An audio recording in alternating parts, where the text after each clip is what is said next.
मृत्यु एक अटल सत्य है जिसके आगे सम्राट और भिक्षु भी समान हो जाते हैं। पर मरने के बाद क्या होता है, यही रहस्य मनुष्य को हमेशा व्याकुल करता आया है। स्वर्ग या नरक?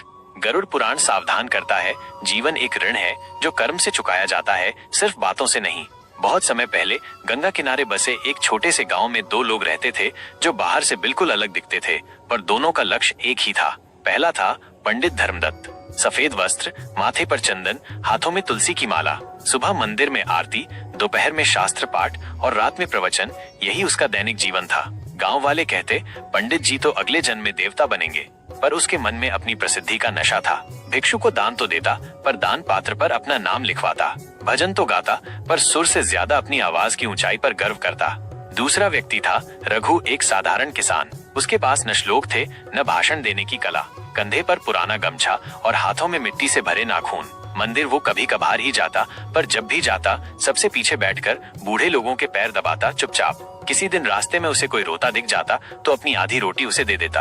उसके खेत में ज्यादा उपज नहीं होती थी, फिर भी गांव की गौशाला को सबसे पहला चारा उसी के घर से मिलता। लोग उसे साधारण समझते थे, पर उसकी मुस्कान में विनम्रता का दिव्य तेज था।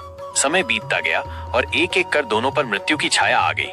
एक ही सप्ताह में पंडित धर्मदत्त और किसान रघु दोनों ने शरीर त्याग दिए। यमदूत उन्हें यमलोक ले गए।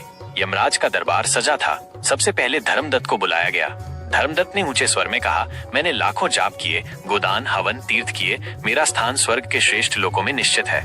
यमराज ने शांत स्वर में पूछा, तेरे दान के पात्र पर तेरा नाम क्यों लिखा था धर्मदत्त? भूखे को भोजन दिया, पर क्या उसके आंसू भी पहुंचे? तूने शास्त्र पढ़ाए, पर क्या शिष्य के पेट की चिंता की? धर्मदत्त की जुबान लड़खड़ा गई, उसके मंत्र उसे जवाब नहीं दे पाए। यमराज ने कठोर स्वर में कहा, जिस भक्ति में अहंकार मिला हो वो आग में घी नहीं, धुएं का बादल बनती है। ऐसे मन को स्वर्ग स्वीकार नहीं करता। धर्मदत्त के पैर भारी हो गए और वो अपने आप नीचे की ओर चल पड़ा।